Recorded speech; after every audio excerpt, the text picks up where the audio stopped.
Mary began to recover her breath and feel safer because the idea of keeping the secret seemed to please him. She felt almost sure that if she had kept on talking and could make him see the garden in his mind as she had seen it, he would like it so much that he could not bear to think that everybody might tramp into it when they chose. "I'll tell you what I think it would be like if we could go into it," she said. "It has been shut up so long, things have grown into a tangle, perhaps." He lay quite still and listened while she went on talking about the roses, which might have clambered from tree to tree and hung down, about the many birds which might have built their nests there because it was so safe. And then she told him about the robin and Ben Weatherstaff, and there was so much to tell about the robin, and it was so easy and safe to talk about it that she ceased to be afraid. The robin pleased him so much that he smiled until he looked almost beautiful, and at first Mary had thought that he was even plainer than herself, with his big eyes and heavy locks of hair. "I did not know birds could be like that," he said. "But if you stay in a room, you never see things. What a lot of things you know. I feel as if you had been inside that garden." She did not know what to say, so she did not say anything. He evidently did not expect an answer, and the next moment he gave her a surprise. "I'm going to let you look at something," he said.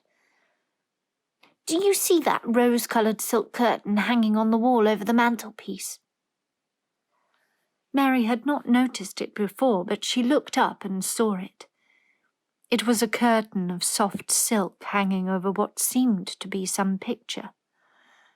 "Yes," she answered. "There is a cord hanging from it," said Colin. "Go and pull it."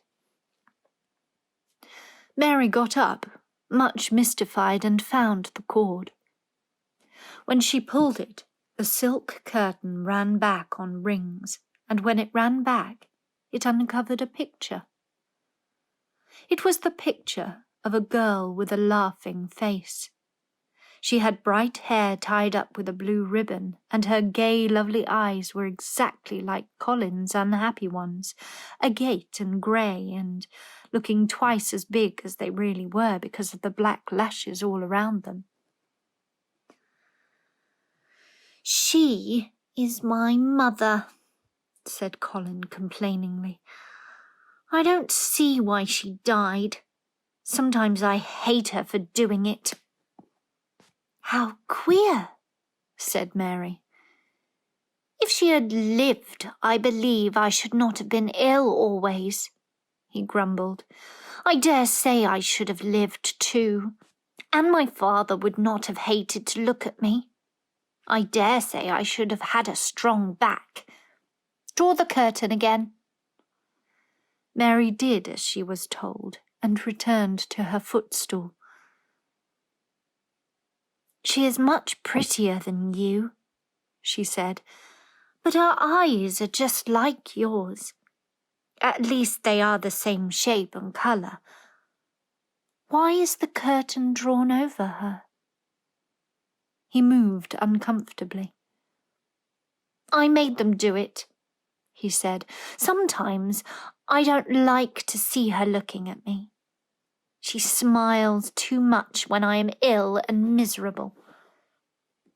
Besides, she is mine, and I don't want everyone to see her." There were a few moments of silence, and then Mary spoke. "What would Mrs. Medlock do if she found out that I had been here?" she inquired. "She would do as I told her to do," he answered. "And I should tell her that I wanted you to come here and talk to me every day. I am glad you came." "So am I," said Mary. "I will come as often as I can, but She hesitated. "I shall have to look every day for the garden door." "Yes, you must," said Colin, "and you can tell me about it afterwards." He lay thinking a few minutes, as he had done before, and then he spoke again. "I think you shall be a secret too," he said.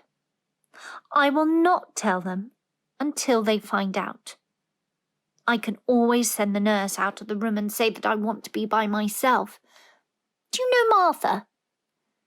"Yes, I know her very well," said Mary. "She waits on me." He nodded his head toward the outer corridor. "She is the one who is asleep in the other room.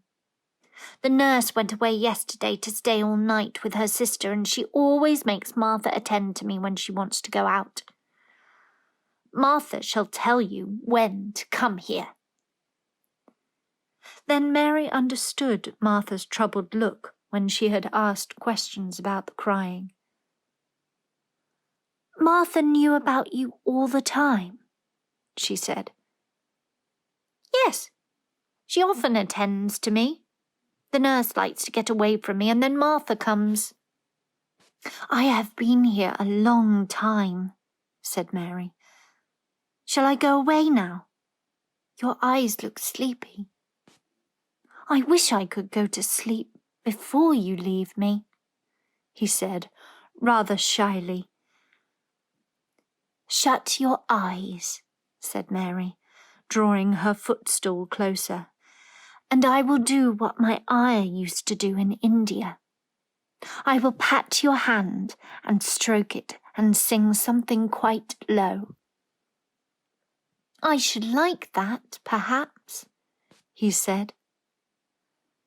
Somehow she was sorry for him and did not want him to lie awake, so she leaned against the bed and began to stroke and pat his hand and sing a very low little chanting song in Hindustani.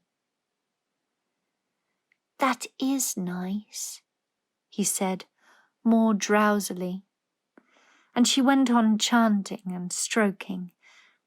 But when she looked at him again, his black lashes were lying close against his cheeks, for his eyes were shut and he was fast asleep. She got up softly, took her candle, and crept away without making a sound.